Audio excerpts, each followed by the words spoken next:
Welcome to Afros in the Diaspora. My name is Sarah. I am your host, and together we will vent, rant, laugh, and cry as we discuss the highs and lows of being an immigrant.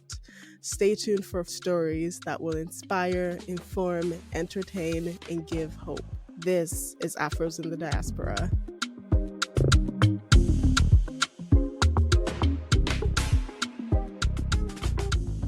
Welcome back to another episode of Afros in the Diaspora. And today we have the one and only Misha Maseka, the musician, the singer, the writer, the director, producer, CEO of Village Girls Limited, like all the things. Misha, welcome.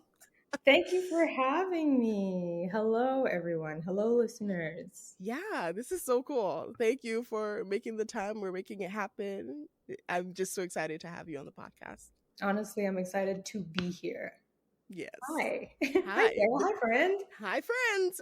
Yeah, so let's jump into our icebreakers. I'm trying to mix it up today with the icebreakers. So you're Zambian, so I'll ask you a couple trivia about Zambia, and then I'll just throw like random riddles at you. Okay. Yeah, because you have that creative mind, so I'm sure you got answers lined up without even knowing the question. You're just like ready, good. Yes. Let's go. And if my creativity fails me, my lack of shame will save me because I don't mind feeling and looking stupid. Same. Awesome. Let's go for it. Okay. So what is the capital city of Zambia? Lusaka. Lusaka. Yeah. Lusaka. Wow, the way that I was like, wait, is it Lusaka or is it Livingston? It's Lusaka. It's Lusaka. Oh. Official language of Zambia? I don't know. Oh, English? Bemba? Like, I know Bemba is widely spoken in the capital, but yeah, but the official language is. I think it's English because colonization. Because English. Perfect reason. You know, logic for the answer. It's English. Jolly old England. Yeah, jolly old. When did Zambia become a republic? 1964. Okay. And October 7th, 1964, October something. You know, I have just the year here, but I think I heard that it was October 24th. Okay, I knew. I was like, it's somewhere in October because Independence Day. Just a moment, let me check that actually. It's like October, it's in October. Yeah, it's October 24th. How do I know this? Wow. How? She's an intellectual, everybody. She's an intellectual. I think I've just interviewed a lot of Zambians and asked them that question. Okay, for her. What's the currency used in Zambia? Kwacha. In US dollars, Kwacha. Yep. And what is Zambia's calling code? Calling code? Yeah. +44? No. 7700006. That's 0. You know what? I don't look at numbers when I talk to my cousins, okay? We just be talking on WhatsApp. What is it? +260. +260. And you know what's so crazy? I literally have a Zambian number because when I was there last time, you know, I like got a SIM card because we were there for a while. Yeah. Dang, +26. Well, I will never forget. +260. I'll never forget. Okay. On what side do people drive in Zambia? On the British side. What side is that? Is that the left side? I can't I can't even think of it. Yeah, it's the British side. Whatever the British side is. It's the side I drive it. The opposite side of the American side. No, it's the left. It's the left. Yeah. No, the British drive on the right, don't they? No, baby, they drive on the opposite side of how we drive in Canada. Yeah, so that's the right side. Yeah. Because we're on the left, like the driver's seat is on the left side of the car. No, the Zambians drive on the British side. No, it's left. According to this website. They're lying to you. They're like Lusaka. No. You know, you're right. Actually, they drive on the left side of the road, but sit on the right side. You're right. Yes, see, I messed it up. My apologies. You messed up. What was Zambia's former name before its independence? Northern Rhodesia. Shout out to that white devil Cecil Rhodes. Oh, what devil. Shout out to that evil guy. Ooh. I don't think that's a controversial. I think everybody can agree that Cecil Rhodes indeed is I am sure somewhere not very nice now. Mhm. Okay, so who were the first inhabitants of Zambia? Who were the first inhabitants? Black Yep. people? I don't know. Of course, Black people. Like, I'm like Bantu tribes. like do you want options? I can give you options for this Oh, one. I mean, okay. From what I know, and forgive me, Father, for not paying attention when you were teaching me this stuff, and also my mom being like a geography teacher. Oh. Like the Luba Kingdom, which kind of started in Western Congo, if I'm not mistaken. So I think like that trickling down is maybe how the migration happened, but I could be spreading misinformation. So please, history correct No, me. it's not the Lubas. And I don't think I'm saying this correctly, so forgive me. It's the Khoisans. Okay, Yeah, so so they migrated up. they historically lived in South Africa, Hmm. which used to include, I guess, present-day Hmm. Zambia, and um, Sure. time passed and regions were divided and all the things. Okay, interesting. So then they probably were pushed down further.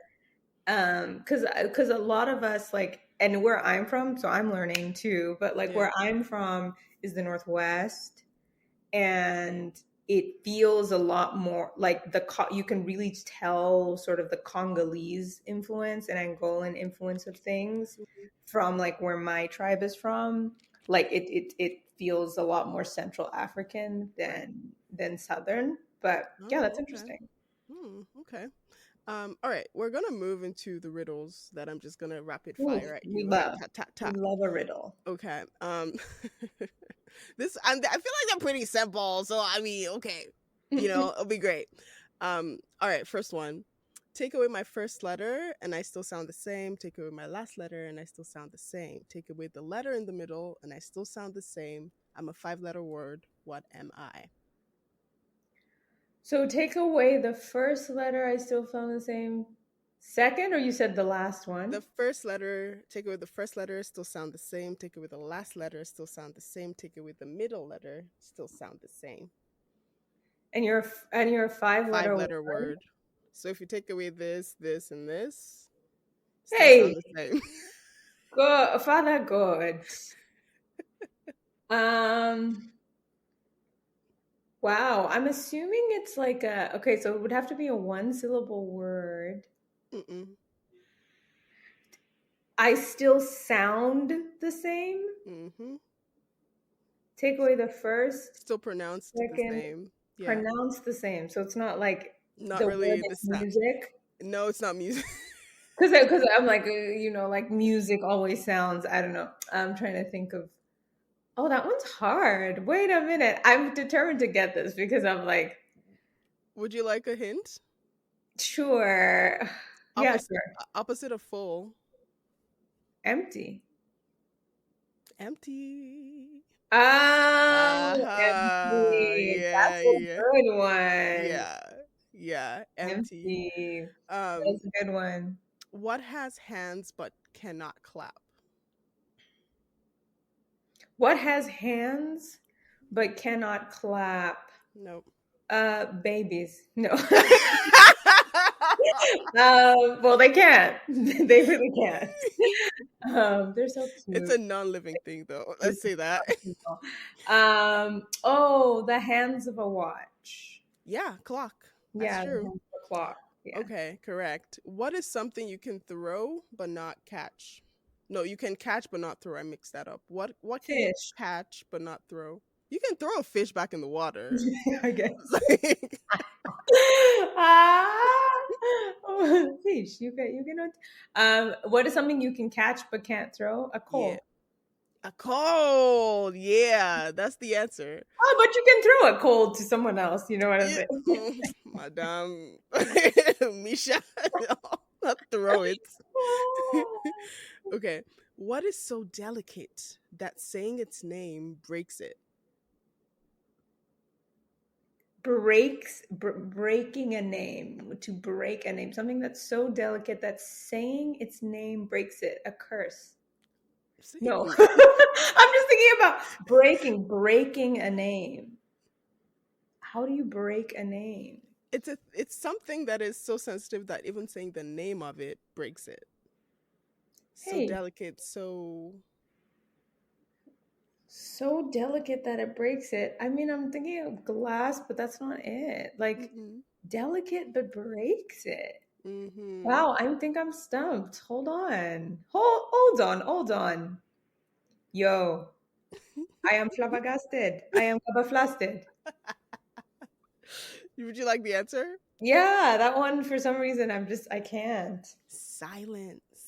Oh, breaking silence. But yes, of course. Yes, of Of course. course, of But of course. course. Okay, let me ask you one final one. Hmm. I mean, this one is straightforward-ish, right? What has one eye but cannot see? Um what has one eye but cannot see? I like know this one because I've heard it, but for some reason my mind is blank, yo. Wait, what has one eye but cannot see? One eye, right in the center of its skinny ass head, But cannot see. but cannot see. One eye but cannot see. So many things. Okay, name one. Sharks can't see very well, can they? I don't know. Sharks have two eyes. How do you know? How do you know that? Have you ever seen a shark in real life? Not in real, not in real life. They always be just showing us on Shark Week, but have you ever seen one in real life? No. One That eye, is a wild conspiration. I literally know this one, but for some reason, this one is also like adore, adore people. I mean, No, I know this one. I literally know this one. A needle. yeah, a The needle. needle. I knew that it was somewhere in my mind, and I was like, let me just Let stall. me, yeah, let's scrape around in there. Yeah, that's it. Eye of a needle, yes. Eye of a needle. Perfect. Thank you for engaging in those. Those are so fun. I love those. Yeah, right. Yeah, and they kind of wake you up. You're like, okay, now you're now you're ready to go. All the word play. It's like you need to really have a good handle on like the English language, because I wonder if riddles like this work in other languages, because a lot of these phrases are very like English. Do you Right. know what I mean? I don't Yeah. know. I could be making that up, but I'm like, do they call it the eye of a needle in French too? But just like French words? I wonder. These are the things that I wonder. Catch me Yeah. wondering more on my podcast, and I wonder. Yeah. Oh, I mean, yeah. And I wonder on the podcast. Hell yeah. It's on YouTube, y'all. Go check it out. It's amazing. Thank you. Okay, let's get into the meat of our conversation today. And let's just start, Misha, with you telling us a little bit about your story, your immigration story to Canada, Hmm. from Zambia, and how, you have settled here. Okay, well, jumping straight into it, I mean, first spoiler alert is I was not born in Zambia. Dun dun dun. Oh, dun I dun was dun. born to Zambian parents, but upon my birth, I touched this earth, met this earth in a country formerly known as Swaziland, which is now currently Eswatini. It's the only absolute monarchy in Africa. It's the last absolute monarchy in Africa. It's crazy though. Like there needs to be Wow. more research and stuff about Eswatini just in general, because there's a lot of like incredible things that happen in that kingdom, and then a lot of like messed up things. But yeah, no, I was born in the beautiful country of Eswatini, and then when I was two, apartheid ended in South Africa, so then we moved to Mpumalanga, and I grew up in Shongwe up until I was 9, and then we moved to Australia, and then at 12 we moved to Canada. So yeah, like before, by the time I was 12, I had already lived in 4 countries on 3 different continents. And I mean, what's interesting about like in terms of like Zambianness, like we're pretty like we're still quite connected to our Zambian culture in the way that I think a lot of immigrants are wherever you are. Like I've always existed as an immigrant, right? Like even when I was Mm-hmm. born, um, Swazi people are extremely, or Swati people rather, are extremely like sort of nationalistic is not the word, but they're kind of like, if you're not Swazi, we ain't giving you citizenship, right? So Oh, like really? on my birth, I had Zambian citizenship. Oh. Yeah, because they were like, you're not from here, even though you're in this country. It's very Italian. You know how like Italians like do not grant, basically unless you're white, but like they don't grant, people who are born. Your family like as an African could have been in Italy for like 3 generations, but like it's touch and go, like whether they'll give you citizenship or not. Really? Swaziland in the 90s worked like that. I don't know if it still works like that, but it definitely was like, if you're born here, that doesn't mean you're from here. Right. You can Right. have the passport of your own country. So I was born Zambian, but I was not born within the In. borders of Zambia necessarily. Oh, I see.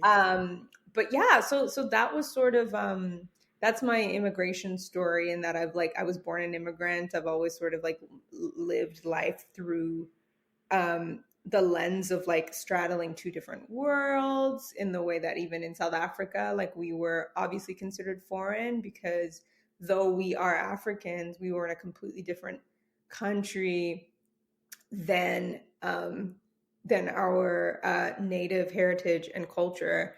So existing even within the many cultures in South Africa still felt a little bit unique, because we weren't Zulu or Xhosa or Ndebele, like we were Zambian, and they're like, you don't even speak any of our dialects, like we're not Afrikaans, or.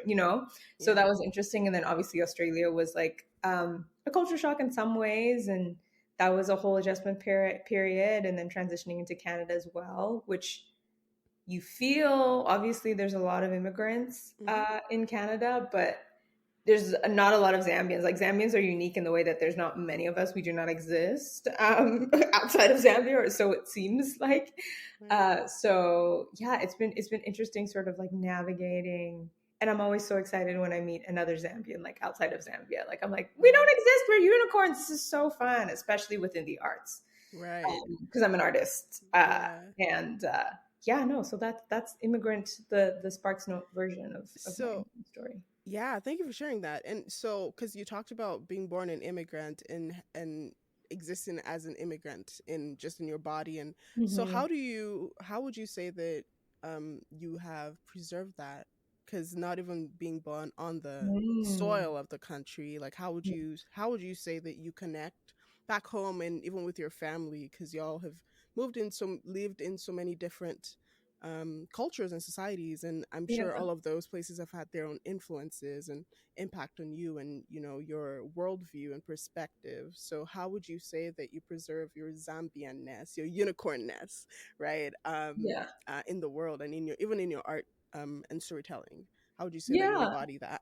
yeah, totally. I think like the first and foremost, it comes down to like my parents, and like I credit my mom in the way that there's so many things, my mom and my dad both, like there's so many things about them that are so stereotypically Zambian and will forever be like that. It's just like it is what it is, what it is, what it is. Like in some ways they're pioneers and so progressive in the way that like what's really cool about quote unquote immigrant parents, just in general, especially African immigrant parents, I credit the level of adaptability that so many of these um, Africans who move sometimes in their 30s, in their 40s, in their 50s to a completely different culture and sort of forge the way for their children. Hmm. And it's interesting, right? Because I think sometimes as children of immigrants or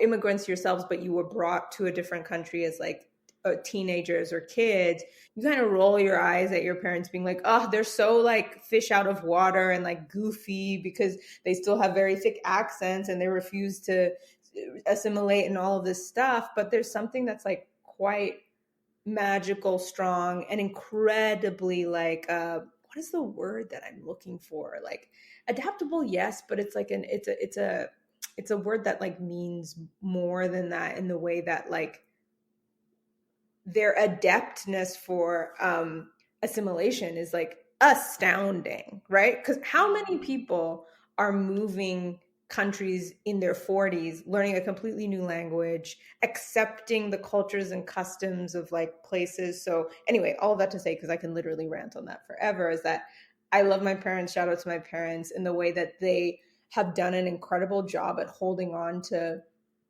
essential positive things about Zambian culture and instilling that in us. You know, through even just like my mom's like isms and like phrases are still very Zambian, and like half of them aren't even in English, right? And it's something that's so specific to my family and even like my tribe, which is also like a smaller tribe within the context of Zambia. Like we're not like popular Bembas or Tongas, like we're Kawande. And some, like if you're Kawande, you basically need to come from Kawande land, which is the northwestern province, but like no one else speaks Kawande. So just like things like that, where I credit my parents to the way that they really kept the essentials like within the home, and encourage us also to assimilate and sort of like present in a way where it's just like you are in this culture, so like present as such. But also at home there were so many things that we would code switch back into like a more Zambian way of living, and even just like cooking, right? Like cooking traditional food. And still to this day my mom will like drive 2 hours to bring my brother, my married brother with 2 kids, you know, in Shima, because his wife's Canadian. You know, to bring my brother in Shima, which is I guess like fufu, like with is West Africans, sadza, Zimbabweans, pap, South Africans. What would East Africans call it? Girl, I don't know. Is maybe what is it called in East Africa? Maybe is it not sadza? Anyway, but yeah. So that's how we keep it on, through food, through like phrases, through the values, like, you know, that are instilled. Yeah. Yeah, and I relate with that because I didn't here with my parents. I moved by myself, and then my Hmm. brothers. We kind of ended up in the same city, and the food is such a very strong way for me Yeah. personally, because I've said this before, and people think I'm kidding. Like whenever I have to travel for work and I don't have access to pounded yam or fufu Yeah. or like jollof rice or one of my Nigerian dishes, like there's just this pain in my back that I can't get rid. Like I just I feel it. I feel it in my body. Like truly, Yeah. I feel it in my body when I'm not able to eat the food that like just makes me feel at home and happy. And I Mm. feel like even though I've lived here for years now, like Nigerian food is all I eat for the most part, right? But yes, food is such a very, very strong way. The music, even on social media, just following accounts that talk about Yeah. like, what's happening back home, the That humor, is the definitely. comedy, the skits, Mhm. That's definitely another way. I think in adulthood, oh yeah, because you also asked about like work Yeah. and sort of creativity in my storytelling. I would say with as I got older, right? Like there's that time when, especially when you've sort of moved out of home, or just you're operating more independently, like as Right. a kid. So it's not a thing of like I can't rely on my parents to feed me everything about my culture. Like Mm-hmm. I myself have to make the choices to be finding stuff out for myself. Like unless I'm living Mm-hmm. there, like how am I staying connected? So yeah, like there's like there was a whole, you know, like period of time where I was just like avidly looking for like podcasts, like influencers, like just Mm-hmm. needing to sort of like touch ground and touch base in Zambia, and sort of keeping my finger on the pulse of like what is happening actually on the ground and on the continent. And it's nice that like now I have like Zambian friends that like live on the continent as well as like outside, sort of all over the world. And Mm-hmm. that's been a really, really great way to stay connected, because like even just like recently I was in London, and we've been internet friends for like the Zambian girl. Shout out to you, Natasha. We've been internet friends for a couple of years, but it was the first time that we actually linked up in person. And she lives in London. She's a musician. She's amazing. And it was just like like we were sort of just like talking, and then I made like a very culturally specific joke, and she instantly lit up. And I'm like, right, because like this is a universal experience of like having Zambian parents. So that was like, that's been really cool to like just stay connected to just people that even like grew up similarly to me. Yeah. And then like the way that it is in my art, it informs everything in my art. The stories that I want to tell like are predominantly Zambian stories where, you know, coming from women that might have lived lives that were more similar to mine, or lives that were more similar to like my aunties or grandmothers, great grandmothers. Like there's just like a wealth of stories, especially like female forward stories, that I'm like, I must and will tell all of these until the day that I die. Mm-hmm. So yeah, it's sort of like it's my North Star. It's kind of been a bit of like a compass in the last couple of years where I'm like, I feel very locked into the kind of work that I'm drawn to. And it's all kind of focused in and around Zambia. So yeah. Yeah, bringing Zambia to the world. Come on. Zambia Kuchalo is how you say it. Zambia Kuchalo means to the world. Yeah. Oh, really? Zambia Kuchalo then. Yeah, that is amazing. So how would you talk about your experience of Blackness in these different spaces that you've lived in, right? From, you know, being in Africa, Swaziland where you were born, to South Africa, to like Australia, Canada. Like, how would you say that you have navigated being Black and being a Black person versus witnessing Blackness around you versus how the, you know, different societies view Blackness, and how have you been able to navigate that? Yeah, I mean, firstly, I'd like to say that I'm very thankful that I grew up in Africa. And I don't say that flippantly. I'm laughing just because of sort of like the construct and notion of race, like we all know as Black bodies, is like quite absurd, right? Like on this end of like the racial spectrum, it's absurd. Like race in general is just something that I'm like, even in the most horrific interactions, like it's just like it's a very absurd thing for people to continue to have like conflict over. Race. I'm not talking about culture. I'm literally talking about the way that we phenotypically look, right? And the way that our hair grows out of our head, and the shapes of our noses, and the bigness or smallness of our lips. Like it's a very absurd thing to be like, this is the thing that we have decided to be hung up on systemically as well as socially. I'm like, you guys, everybody's crazy. So that being said, so that's the disclaimer. But that being said, like the navigation of Blackness, my navigation, I became Black at the age of 12 when I moved outside of Africa, right? Before then, I was the majority. My general understanding of like, even though there was still, we grew up very multicultural, the what's the word? The emphasis on race wasn't necessarily the thing, right? In South Africa, it is in some ways, because South Africa's racial history and the way it has expressed itself and presented feels similar to that of like American chattel enslavement of African bodies. Like so there's a lot of similarities, and like with Brazil as well.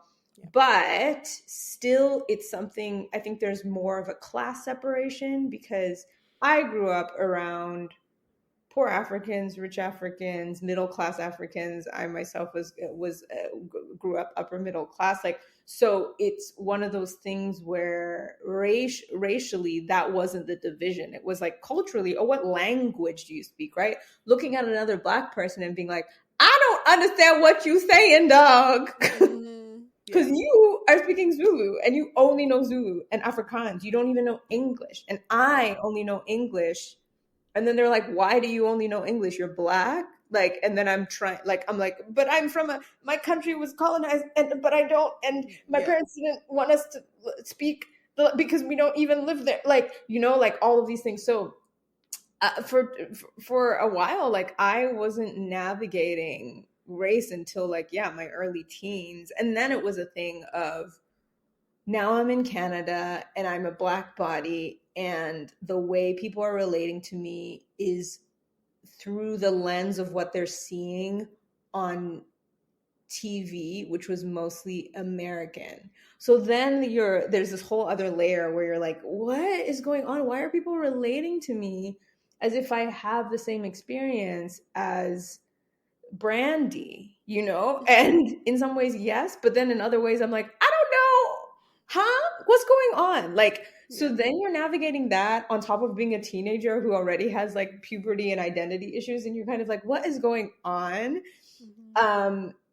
And yeah, so in adulthood, because this is a long-winded answer, you know, this is one of my favorite topics, like in adulthood, and even also within me and my siblings were pretty with it because we were the new kids a lot. So like we got pretty good at a very young age at like sussing out social dynamics, hierarchies, like without even really speaking. I think we were quite like good at being like, okay, we can suss out the vibes and the dynamics, and like recognizing kind of the way people would microaggress us, like just because of the assumptions of who we were, like everywhere, right? Like not just in Canada, also in Australia, also in South Africa, anytime that we were in Europe visiting cousins or whatever it is, right? Like it's just like we could kind of tell it's like you're assuming random things, right? Like now I have an accent, so when I go to Europe,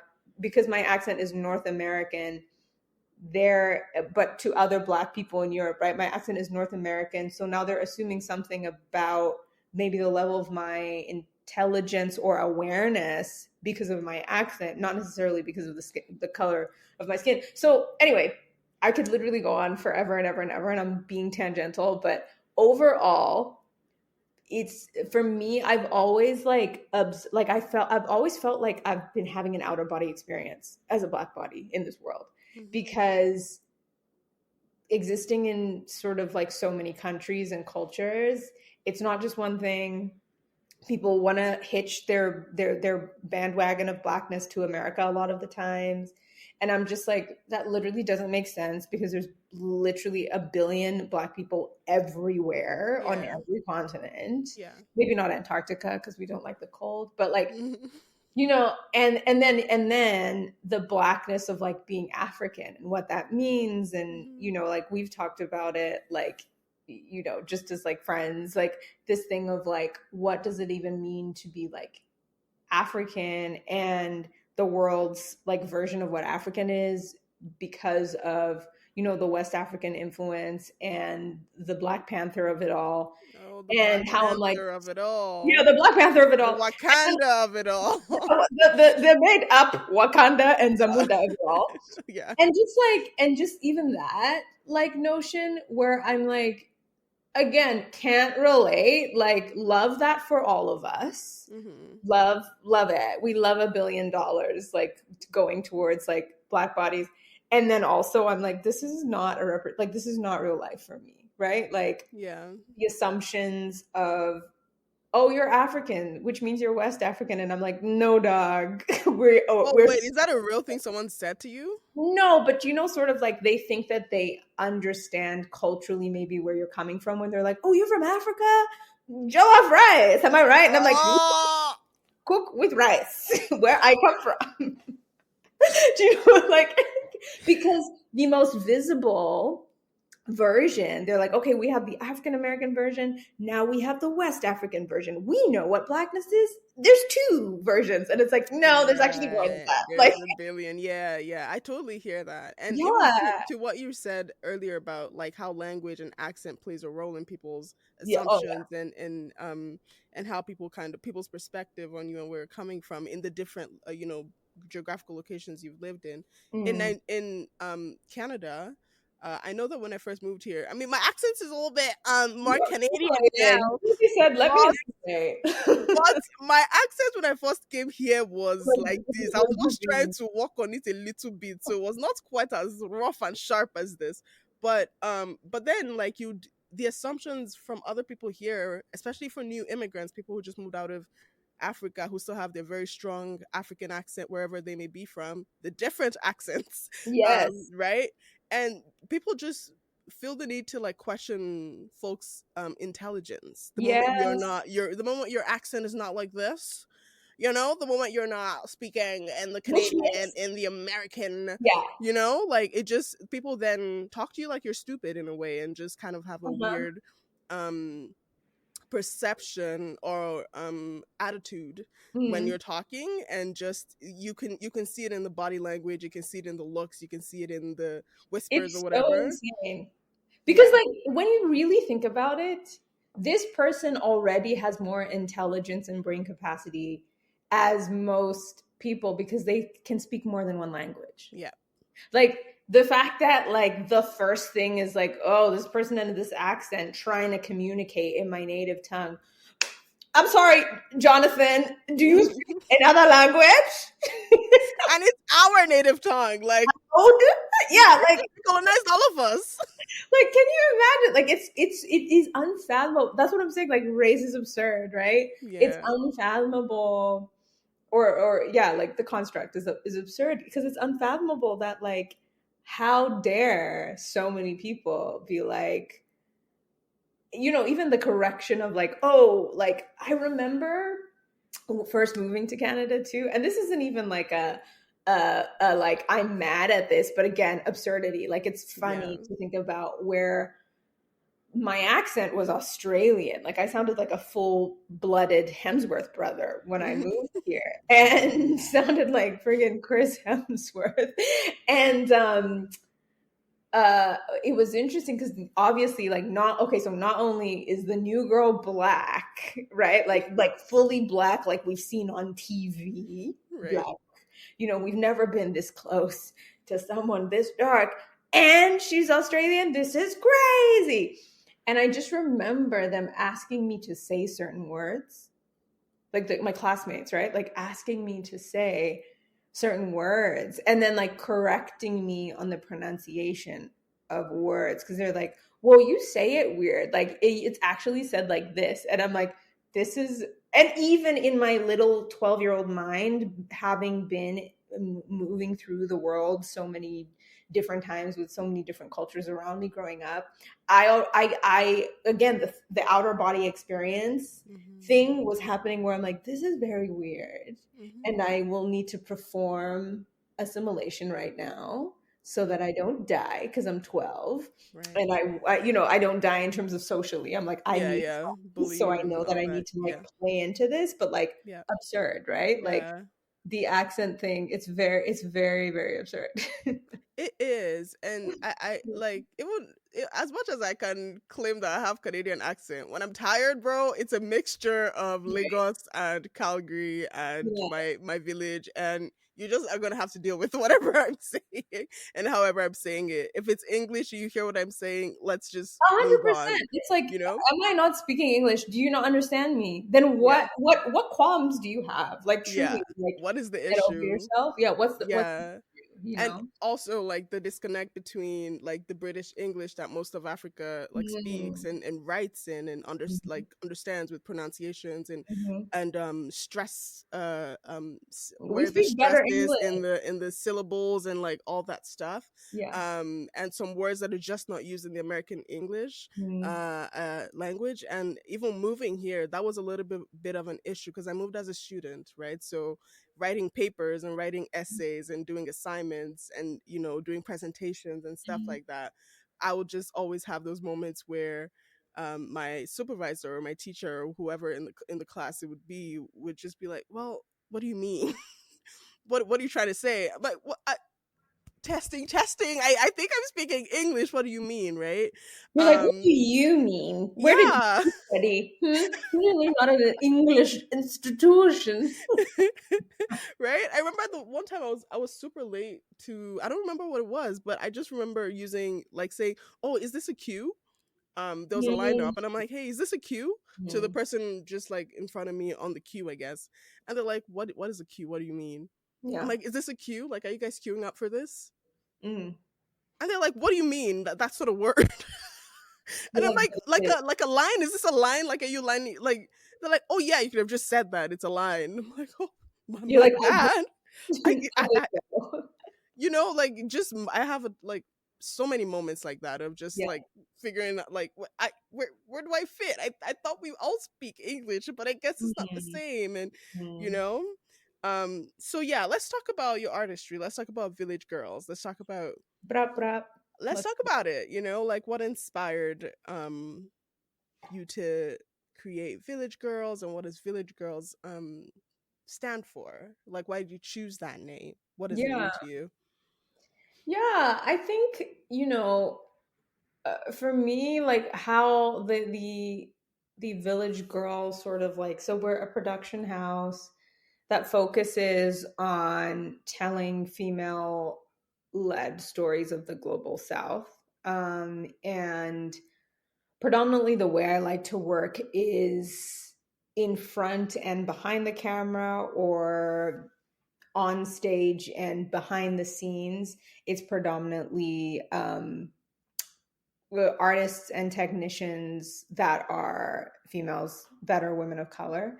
That doesn't mean that I don't like to work with men. Shout out to, Anthony Onwardy, one of the best in the biz, and Colin Carbonara. Like, there's like, frequent collaborators of ours that are Village Girls too, in the male form, so we love them.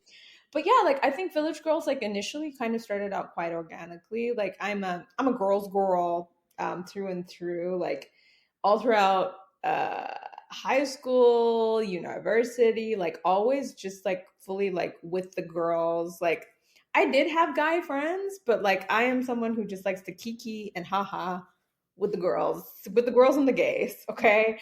And yeah, like a lot of like socially, that's sort of the energy that I pull. And I wouldn't even necessarily call myself hyper feminine. I think I have a more masculine energy, like personality wise anyway. But and what does that even What mean, is that? right? I was gonna I say, know. like, No, what is? honestly, if we get into the gender breakdown of it all, like Mm, that, but in the Western context, I would say that like I'm not necessarily hyper feminine. I wouldn't consider myself like a girly girl, even though I am a girl's girl, if that makes sense. right. So socially, like that's sort of how I've always been. So then creatively, as I was like finding myself through my 20s, working with women, writing with women, playing sort of like in the creative space with like a lot of my like girlfriends, and making things. Like grew up singing in trios with like two other girls, and then university I was in a folk band and it was like just girls. I went on tour across Canada twice on this like all women led sort of like campaign. So that's a lot of just like my work and creativity has been centered around that. Basically the actual idea for the production company came out of like two things: a necessity to actually create opportunities for myself, because the reality of being a Black female body in the West in the creative arts is the ghetto. And Hmm. what I mean by that is it's amazing and it's great over here. And if reincarnation is a thing and I need to come back in this life, I would come back a Black woman every single time. Heck Okay, yeah. because we know Yeah. what's that. Heck yeah. However, comma, yet and still, Yeah. the opportunities, the opportunities for us are few and far between when it comes to sort of trying to get into the institutions. And I've been extremely fortunate, but it comes in waves. It's a trend. We know it's this weird thing where they're like, yeah, we want you for Black History Month, and then we're not going to hire anytime after the month of Mhm. February. So I'm kind of like, okay, well, shoot. So it was sort of like realizing the reality of that and being like, I need to start to make things for myself and produce things for myself. And that's how Village Girls was born, kind of after the success of my first really successful short film, Not That Deep, which was 80% written, directed, produced, choreographed by women. Mhm. And yeah, and that's sort of like how we've continue to expand. And it's been like a really beautiful, extremely challenging, extremely humbling time, like being a founder and a director of your own company. Wow, I learn a new lesson that sits me right on my behind every single project. Like from project to project, I'm really learning things about myself and how to lead well and how to show up for my people and my team or the teams that I work with. So Mm-hmm. I don't even remember the question because I talk to you that much. What But inspired the name? Like, what does Village Girl oh yes, yes, mean? yes. We are getting But to thank you. No, thank you though. That has been so insightful to learn. Village Girls. Yeah, I think like just the concept of a village and what that means to me is something that in my memory as a kid, going to the village or going to my visit my grandma like in her home, like village represents family to me. Village represents like a Mm. safety. Village represents a warmth of story. Village represents innovation.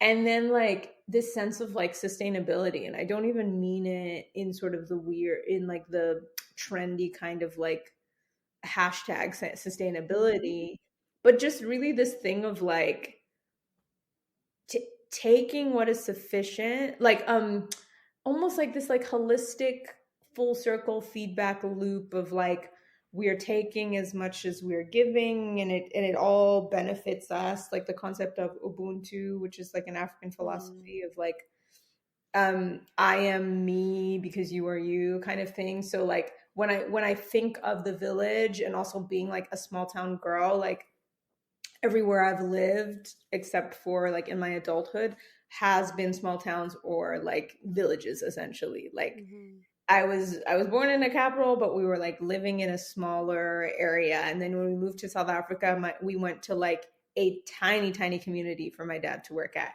And then Australia, like my dad is a doctor, and we went to the first community that we were in was like a predominantly indigenous community where you would have to like fly in by bush plane. So like the Mm. concept of village has also been just like a through line in my life, and I think that there's something that is so significant about like the simplicity and smallness of village life. And yeah, so it's every part of me. And when it comes to sort of the pillars of what it is that I like to interrogate in my work, Mm-hmm. like a village has all of that. It has everything. So Yeah. Ooh. Ubuntu. Fun fact. mhm. This podcast was almost named Ubuntu. Really, Yeah. we love Yeah. we love the Yeah. concept of Ubuntu. Yeah, it's just such a beautiful. And then you don't like let me speak for myself. I don't always hear a lot about African philosophies. Come Like on. you hear about ways of life, you hear about Yep, cultures, myths, legends, like yep. history, and but you Mhm. see that term philosophy is not really something that's ascribed to a lot Mm. of the cultural, Like practices. yes, Yeah. practices and truths, I guess, Mhm. and just cultural um anchors of Mhm. of communities, but they're never usually referred to as philosophies, right? Yep. When you hear philosophy, you think about the Greek and the Romans and the But it you know 100%, it's but right there. but It's it's the there. exact same thing. It is Mhm. the exact same thing. It's a way of being, it's a way Mhm. of living. And because I am me because you are you, and what Mhm. was really something, that's a big part of what this podcast is we like, especially outside of the continent, right? Like we're Mhm. here, and we all play a role, and we can, if we can all impact and inspire and share with each other in this isolating, chaotic world that we find ourselves in, Sometimes. like, there's beauty in that. Yeah. So yeah, no, thank you for sharing about the village girl philosophy, and I mean, because it is a philosophy, right? Yeah. And I think that's just incredibly amazing. Another concept, like a thing that my friends say a lot, like of the time about me, and also like I say to them, is also this concept of like if I'm eating, the whole village is eating. That's like Hmm. something that I hopefully, and like in a lot of ways I fail upwards with it.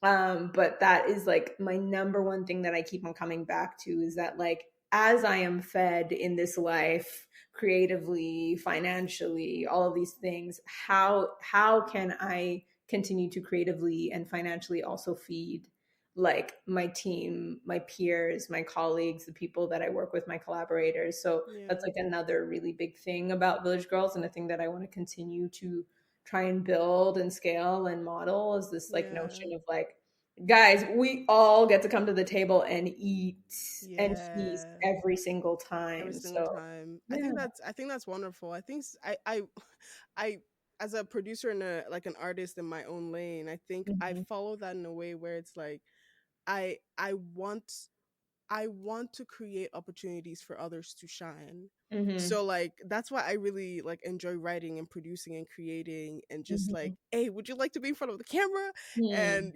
thankfully all my friends that I've asked have said, yes, let's do it, and just like an opportunity to like, you have a beautiful story. Can I share your story? Like, is that okay? And just like Hmm. reaching out to people and finding a way to um honor their Hmm. stories and their life experiences and views is just such a beautiful thing for me. And I hope to, as I continue to grow, as we continue to grow, we continue to do it in a bigger and more amazing way, right?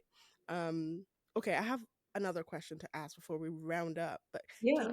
you talk about how because earlier on you mentioned code switching and you mentioned it kind of in passing, Mm. right? Having to always be like the new girl or the new person in all the like literally all the spaces you've had to inhabit. Like, Yeah. what has Gonna have to end pretty soon here. like how have you been able to navigate that while holding strong to your own sense of self and your own sense of identity? And how do you feel like that relates or pours, or how do you feel like that impacts the way that you lead Village Girls? Hmm. Yeah, I mean, you know what? It's my greatest strength and my greatest weakness. Recently, I've even like had a moment in this sort of professional development accelerator filmmakers program that I've been blessed to be a part of, like just this past winter through the Realness Institute. Shout out to my Realness Institute family. Mm-hmm. And this like notion of adaptability and like performance in some ways, like it's been incredible armor. I think like it served us, and by us I mean me and my siblings, very well growing up, because of all of the change that we had to deal with like on constantly. Like Mm-hmm. the notion of stillness for me is something that I like, that is not my default, right? I'm like, keep it like I need to be in constant sort of forward motion. I refer to myself as a shark sometimes, because you know how like sharks will die if they stay still. I did They not know that. swim, they swim in circles. I'm not making this Like up. constantly They in sleep in circles. They have to sleep it's swimming in circles because of their gills, really, because if they stop they'll drown themselves, I did right? not know that. Wow. Okay. So me too. If I stop, I would die. So, No. which again served me well, like in terms of like the drive, the drive to keep on going, the drive to assimilate, the drive to code, not even the drive to code switch, but like sort of like the ability to do that, where I'm like, oh, I know how to in 5 seconds assess the space and be in a space, like in whatever space that I am thrown in, I will figure out a way to make myself comfortable, Mm-hmm. and adapt to kind of the environment in a way where even if I'm wildly uncomfortable, you'll never know it, right? So I think that that has been a gift in the way that it's like creatively and even just professionally, like that gets you like to certain levels, like Mm-hmm. where having enough self-awareness of what it is that you bring to the table, like intrinsically, but as well as again this thing of like the concept of blackness and recognizing people's like assumptions and perceptions of you. So you're like, okay, how do I need to like navigate this to the best of my ability, and Mm-hmm. and present in a way that is going to, or code switch into a way that is going to like put them at ease, all of this stuff. So like it's a strength, right? Like in some ways it's like this is a positive thing. And then trying to hold on to like a true sense of self, that part, that honestly is the tricky part. And that's honestly like the work being done now in adulthood, in my 30s, in my dirty 30s, that I'm having to sort of undo or kind of like find and hold on to in the way where it's just like, okay, Misha, you know that like within this industry, and as your star continues to rise or whatever that means, as you gain more visibility or invisibility, what does it mean to like be able to touch back to like your true self?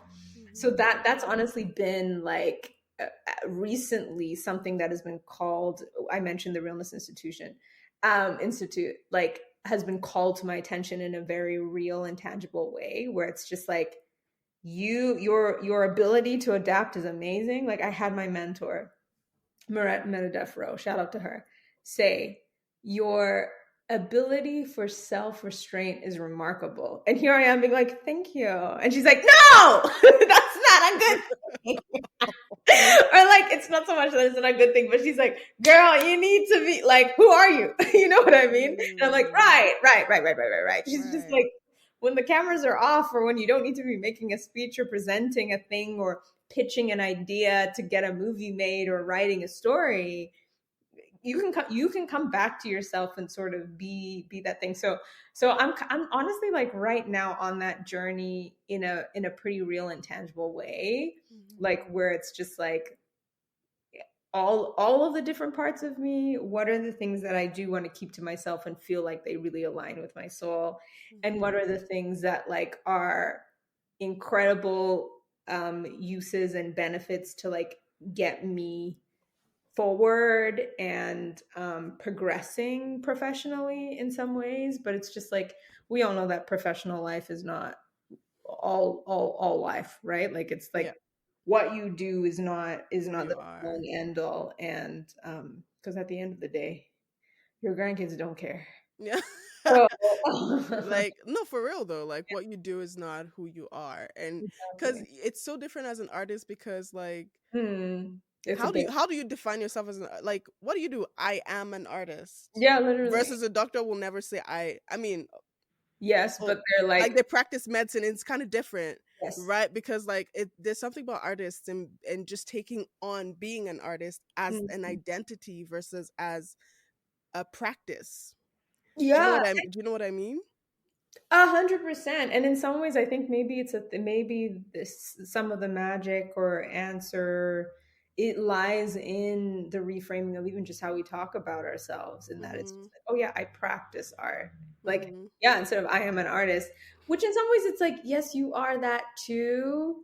Like, I don't necessarily want to lose that as part of my identity. But Yeah. I did, but you know what I really love to do as well is like the majority of my friends are artists, but then I've made sure to keep friends that are like in real life and like Yeah. and not that my artist friends aren't, but it's just like, you know, artists, we're crazy people and we will stay in the land of Lulu and make believe, like even hanging out. It's just like, Yeah. you know, I mean, even our conversations where it's just like I can spend hours, like I can spend like 4 hours straight talking about the most abstract concepts with Yeah. artist friends, and it's Yeah. fun for everyone. Yeah. I dated a guy, I'm not going to name any names, but I dated a guy who was very concrete in his worldview, and he was creative, but he's not necessarily, he does not have an artistic mind necessarily. Right. And having conversations with him, I can say now, was like kind of insufferable because we couldn't talk, like we couldn't talk about abstract things for a long enough time to make me satisfied, right? Like so, Right. but then again, like it's good to have people that like think concretely and like live completely different lives. You know, I Yeah. have one of my best friends is a nurse and she's very creative, but she Mm-hmm. is a nurse and she's good. She's like nursing till I die, like, you know, Yeah. like nursing for life, gang. And it's so amazing to have someone like that because she is someone in my life. Shout out to you, Kayla, who really grounds me in the way where she's like, okay, abstract is amazing, but like, how are you? Yeah. Have you bought groceries Yeah. today? Like, you know? I agree with that. And I've had this conversation with a friend of mine where for me, that connection is some sort of day job, some sort of Mm, volunteering, some sort of some sort of thing where I'm not around artists and Yeah. I could just have everyday conversations with Yeah. everyday people, because as much as I'm like I'm an artist and there's a Yes. pizzazz or whatever that comes with that, right? I'm an everyday person, like I'm a human being as You're well, also and a human being. And yeah, and those ordinary conversations about food, or not small talk particularly, but yeah. just conversations that don't necessarily start and end in Lululand, as you call You it, know, what right? I mean? It's like, well, today Yeah. I Today was I've been looking at the tree and I thought like, to myself, like, uh, like, you what about know, the tree? yeah, 100%, 100%. And I find that, like, even just whether it's through work or through volunteering or just going to church, like whatever, Hmm. right? Just being around people who are just like, hey, I was at work and my boss is an asshole, and I'm like, oh, y'all have bosses? How was that? And just like kind of peeking into other people's lives and how they Yeah. live, and their and I think that also helps me a lot with writing and imagining Mm, or creating scenes and creating scenarios, because I have some sort of bearing to, like, that seems like a realistic thing and not something made up. totally. Because Yeah. there is this danger. And I mean, I love, honestly, like, artists are my favorite people. Yeah, I think same. we really are magicians in the way that it's like the capacity for an artist to create something out of nothing, to Hmm. infuse like wonder and curiosity in everyday stuff, in the most mundane, like that's amazing. And I love and appreciate the way that our minds work. And then also it's like, yeah, just the danger of like also living too much in the abstract, or too much in the metaphor, too much in the make believe. Because I mean, listen, we Hmm. know how it's like it affects real life, like relationships. And I don't even just mean like romantically, but just Yeah. everywhere. It's like if you're Yeah. doing Lulu too much, like you're not able to function as like It's as not a it's not human being. always the Solulu. Exactly. So Yeah. yeah, shout out to our solid concrete friends and Yeah, colleagues. 100%. Yeah. But yeah, no, this has been so awesome, Misha. Thank you so much for your time and for sharing so much about your story. Before we leave, can you just leave us with a word of advice, a word of wisdom, a sprinkle of knowledge, an Ooh, African proverb, something, a ooh. philosophy hack? Like, just leave us with something. Okay, I'm long-winded, but I will first say, so the African proverb, which is also very much like birthed out of the philosophy of Ubuntu, is if you want to go fast, go alone. If you want to go far, go together. And yeah, this is something that I'm just constantly reminding myself of daily, very much in this like season of my life, is that we are so much better together. We are going to get further, like even within like business and creativity. Like I am so in my season of collaboration and examining and interrogating what that actually means to me and how to implement that without ego, without like, not that there, because togetherness, there's obviously going to be conflict because people are different and they have different opinions and stuff, but just sort of this thing of like, what does going together, moving forward together, actually look like, how to implement that as an artist, as a professional, as just like a human being. Like, yeah, what does togetherness look like? And like asking myself, like, is it about the rate of success, or is it about like the longevity of that success? And yeah, so yeah, Mm. that's the advice. That's the word of wisdom, is like continue to like examine what togetherness means to you, and try to go for that. Because I think like at the end of the day, we are all we have, Yeah, you know? This life is 100%. beautiful because of other people in it, Yeah. you know? Yeah. So yeah. 100, like, thank you for that. Like, I love collaborating. I like when I Mhm. step into a room, even as a director, like one of the first things I say is, I know I'm the director, but I don't know this all. I mean, like, Mhm. I'm always open to like learning from people, and because I Mhm. just feel like everyone just has a magic, and everyone just has beauty that they contribute and that they carry. And sometimes just being able to witness that is everything to me. Mm, And so I like, yeah, thank you so much for sharing that. And with conflict too, like people talk a lot about creating a safe space, and I mm. think that sometimes the work itself is not necessarily safe, so it's more about bravery. Come on, It's more about creating a brave space where we can let's all show go. up 100%. Oh girl, you're snapping for me, heck Sure. yeah. But we now the podcast has just arrived. This is just right. It's not, sometimes it's not about safety, it's about bravery. Come Yeah. on. What? Ooh. That's a word. I just got chills. Yeah, yeah, Like, and I've been learning and navigating that for myself, and even in different rooms as a collaborator where I find myself. And some rooms are more conducive for that than others, but 100. regardless, it's still something that I'm trying to navigate to and figure out for sure. Woof. Oof, I need a journal about that. Oh, I'm still shook. That's so profound. yeah. I Oh, love thank you, that. girl. I love Thank that. you. Why do we have to go? We are just starting to teach the masterclass to the people. Oh Wow. my days. No, Thank you again, Misha. This was beautiful. Like, thank you so much. This was awesome. It's always such a joy talking to you and learning from you and hearing your story and having you share. Like, it's just I appreciate your perspective on work, on life, on people, and yeah, thank you. Thank you again for making the time and meeting us here at the podcast. thank you. I mean, you are the one creating the spaces to continue to like shine spotlights on other people. So thank you. Thank you for having me. This was just a joy. And that last little nugget, wow, hallelujah. Hallelujah. Mashallah. Yes. Wow. um so just tell the people where they can find you on social media, your website, like stuff like that. Oh yes, of course. Where people can find me on the gram, though allegedly, well, we'll talk about that. I mean, okay, so Village Girls specifically, where you can find Village Girls, www.villagegirls.ca. And there's like links for past projects and current projects and upcoming projects on there. And then on Instagram and on our socials at Village Girls Ltd, at Village Girls Limited, you can follow us there, and sort of like keep up with all of my projects.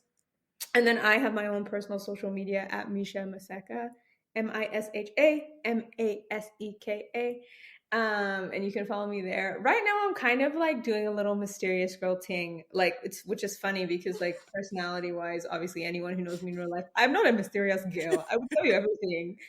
If in real life, I'll tell you, I'm an oversharer. But on socials, I'm a little bit, I've taken a bit of a break. I'm being mysterious. I'm heeding to Michaela Cole's advice when she won, I think, the Emmy or Golden Globe about like, um, sometimes as creatives, being invisible is okay, and maybe go and meet that invisibility because that's probably where your next great idea and creation lies. So I think Hmm. I'm a bit in that season of invisibility, but the social is there, and you can Yeah, creep the highlight reel and not the reels creep. and stuff. Yeah, by all means, no, I'm giving them permission to go and Okay. like stalk. Yeah, yeah, yeah. But Yeah. Village Girls, you can keep up with like projects and stuff. There's What about some. your music? Aren't you Oh going yes, of like course. look Oh, at, are you LOL. forgetting? Look at this Hello. woman. Yeah, so I also allegedly sometimes moonlight Allegedly, would you stop? under the alias Lemba, Lemba.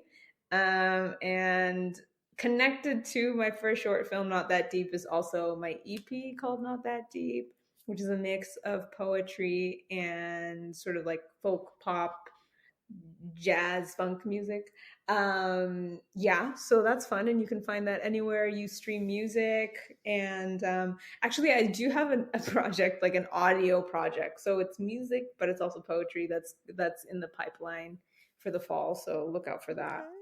Okay. Awesome. What would it be called? Do you have a name It yet? is called Sorrows and Prayers. Sorrows and Sorrows and Prayers. Because we are in prayers. our sad girl era yet again. And you know what? I know this is, we're going over at this point, but Yeah. this is, it was kind of inspired, if anyone watched Queen Charlotte on Netflix. Yes, the, yes. the hilarity, like in the first episode, and then it was sort of like a motif throughout the whole thing, when like the older Queen Charlotte, one of her kids' spouses dies, right? And like ironically, she's like, sorrows, prayers. And I just thought that was so funny and hilarious. But then also just this notion of like yeah, just the notion of like sorrows and prayers, or a wish or a plea of like, when you are feeling sorrow or feeling grief or feeling depressed, like the prayer, the wish, the plea of getting out of that space. Like, so that's kind of what this poetry is like based around. So like, yes, inspired by Queen Charlotte, but then also like on a real thing. Yeah. It just starts from there, and then you start thinking deeper, and it's like, Yeah. it just takes up form and flesh and body. Yeah, Um, I'm very Once excited. again, thank you so much, Misha. Looking forward to that project, Sorrows and Prayers, in the fall. Thank Hey. you again for joining us on the podcast today. And for our listeners, thank you so much for staying with us, and we'll see you next time. See, bye. Bye. Bye bye. Thank you for joining us on this episode of Afros in the Diaspora. I hope this episode left you feeling inspired and hopeful. To engage, feel free to like, follow, share, and subscribe to Afros in the Diaspora on all social media and podcast platforms. Remember to leave a review and a rating. If you would like to be a guest, please reach out. Send an email to hi@afrosinthediaspora.com. That is hi@afrosinthediaspora.com. Or send us a DM on Instagram at afrosinthediaspora. Remember, there is beauty in our stories and power in our voices. Together, we are stronger. Until next time.